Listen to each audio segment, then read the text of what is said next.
You've mentioned Beal needs to shoot more threes. Kevin Durant needs to rebound the ball better. Little stat for you. Kevin Durant had 0 offensive rebounds in that full series against the Minnesota Timberwolves. So it's all these guys. Devin Booker's got to shoot a little bit better from 3. We're not asking for 5 percentage points better, but he's always been a worse 3-point shooter than you think every year. How I guess it's kind of hard because they didn't respect Frank Vogel. How much belief do you have in Mike Budenholzer to actually get these guys to teach an old dog new tricks, and they're going to do it, whether it's KD rebounding the basketball, where it's Bradley Beal taking more threes, where it's Kevin Durant, for God's sake, take more threes, or whatever it is for Devin Booker? How confident are you that Mike Budenholzer can do that? Well, I think some of those things are more realistic than others, right? Like, I mean, the point of the old dog new tricks side of it with Durant, yeah, he's probably not going to become a gunner from deep. That's just not going to happen. But the other two can. Booker and Beal can do that a little bit more, having, some more rotation options that are willing and able shooters would be nice and will be nice. I think that the main thing Bud will do is just create structure for this whole environment, have a real system on both sides of the floor. I've even talked about how the rotation and the roster being a little bit more clear will be beneficial on the court when it comes to, we talked about it with the superstars. I think the same will be true for role players. Whereas I just think there was a lot of uncertainty when guys got out there last year of like, how do I earn minutes? Right? And I don't think that question will be facing a Monte Morris this year or a Royce O'Neal or a Grayson Allen this year. So I think that it'll just be a little bit more stable, structured, and clear as to how they're going to play, what everybody's job is to achieve that, and everything else. But yeah, some of the shot selection stuff, some of the paint concerns overall, scoring at the rim, defending the rim, rebounding, that's going to be buy-in, and I don't fully know I don't know the answer to that question until we kind of see it. I think I feel better about Bud, given his track record in multiple situations with a bunch of different types of players over more years than Vogel to achieve that, but, I'm just sort of, being optimistic. I don't have a lot of evidence. I haven't interviewed, Al Horford in depth about Mike Budenholzer by any means or something, so your guess is as good as mine on that part of it. Yeah, it's just interesting to get the different perspectives because I think Mike Budenholzer clearly has a track record with getting more out of less. I think he was clearly, as we've seen now, the scapegoat of that Milwaukee Bucks team. I bet you if you were asked Milwaukee Bucks fans, they definitely pick Mike Budenholzer over Doc Rivers at this point. You mentioned the size, or at least you kind of alluded to the size of the Phoenix Suns. That is now the glaring issue, which kind of leads me to my next point. My issue for the Phoenix Suns was never that they needed a point guard. Sure, it'd be nice, but I'd rather them allocate their very minimal resources to the wing position. They didn't Ryan Dunn. It's early, but it looks like he shoots the basketball about as well as I do. Defensively, he's a juggernaut. Offensively, at times, it looks like he's building the house with all those bricks. And then whether it's Ryan Dunn, who clearly doesn't look like right now, although I advocated for him, a clear playoff rotational piece that I'm not going to blame the Suns for. Late first round guy, developmental guy, that's going to happen. They also have the issue on the wing still, at least until Ryan Dunn figures it out. And then the size issue.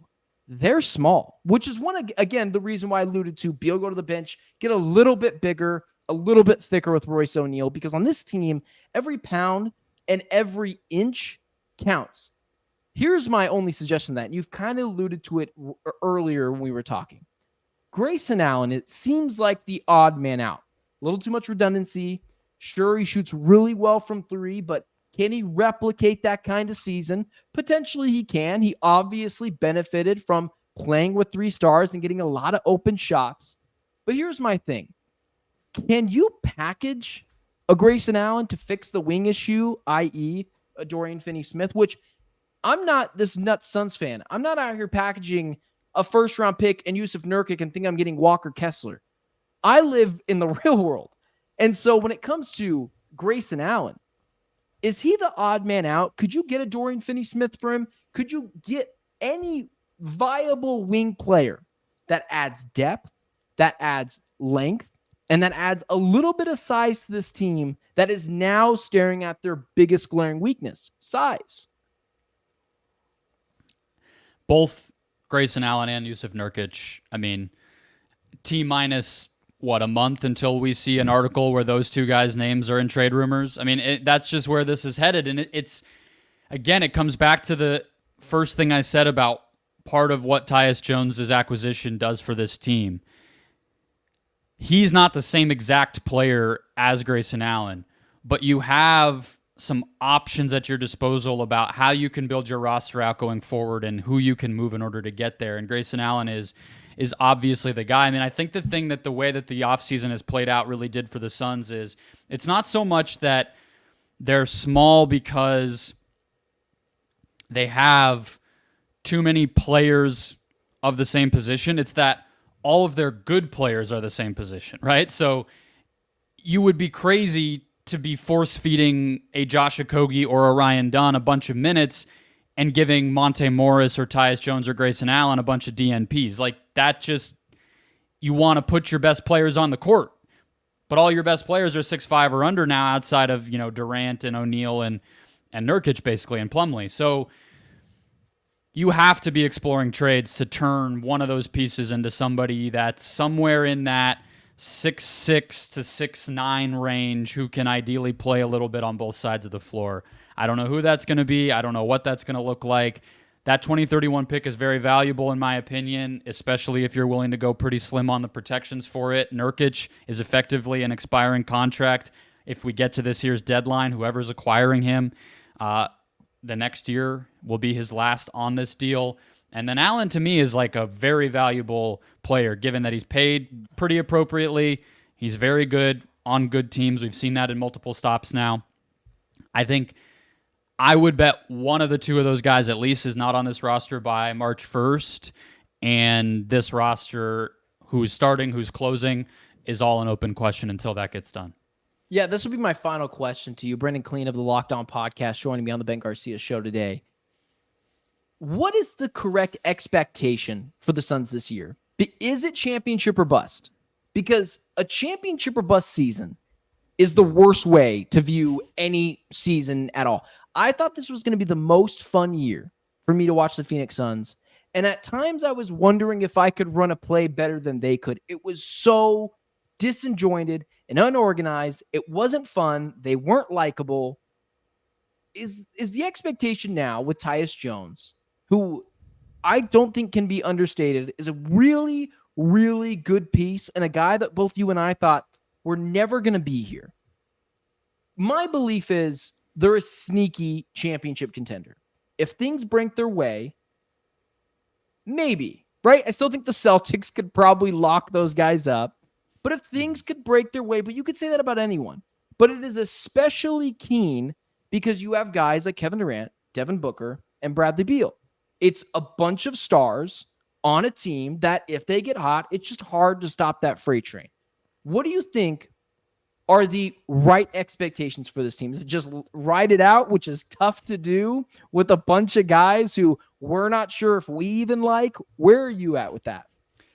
Look, so this week, a lot of the sports books release their over-under win totals. The Suns are at 46.5 basically everywhere. I would take the over there. I think that despite them being hurt and disjointed and all the things you just said this past season, they still got the 6th seed. They still won 49 games. And given how much they did leave on the table, which you can't gift them in hindsight, but like that was real, they should have won even more games than that, even with the injuries. I think it's a no-brainer that they should win 47, 48 games at least, give themselves a good shot to be in that top 6.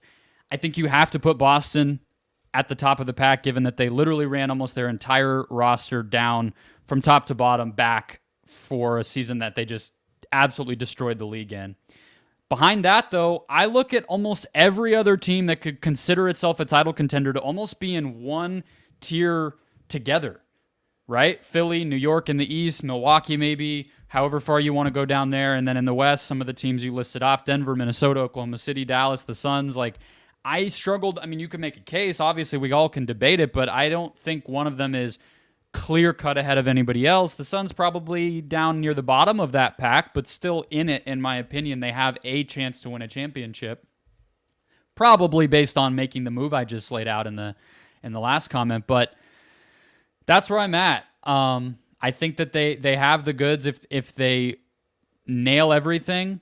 Like you said, you could say that about everybody, but I mean, you can't say that about the Rockets, right? Like, not everybody. So they're there. But yeah, this is championship or bust. If those things don't play out, if they can't find the move that they need to make, if there's more injuries and Bud doesn't really make a huge difference in terms of the organization and structure of all of this, one of these three guys is very likely to be moved. I think how do you run it back again if they underachieve one more time? Maybe there's some in between where they have a competitive conference finals and that convinces everybody to run it back, but the stakes are that high. It isn't a great place to be, but it's the reality.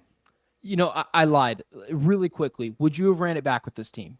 After the season they just had, let's say they didn't get tied, just at the beginning of the offseason, would you have ran it back? Because I was a clear proponent of, you got to get off this while you still can. It's a sinking ship. And honestly, I'm off this ship now because I was crazy like we all were after getting swept.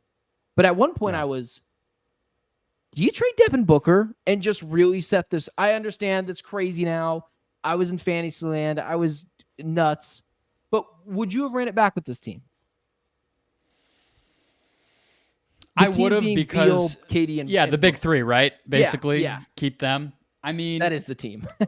Yeah, exactly. I would have, because it's not a sexy answer, but like, they wouldn't have been able to get anything close to a real return back. So the options were effectively run back that big three or burn the team to the ground and reset. There's really no in between, and so it just like you said a few minutes ago, you're not going to get much for Beal with a no trade clause. Durant, you could get something in return for, but it's going to be less than what you just gave up a year ago, which I think just the vibe of that is a little rough to stomach if you're Matt Ishbia. And Devin Booker, if you trade him, then you're restarting, you're tanking. So that's kind of why I just looked at it and hardly did any content around the idea of doing any of those deals because it just felt so far-fetched. But 2 years of seeing it and it not working at all, you kind of be crazy to do it a third time. So that's what's kind of facing them this year. Is if you ask me again and it goes similarly a year from now, I think I would have to say yes.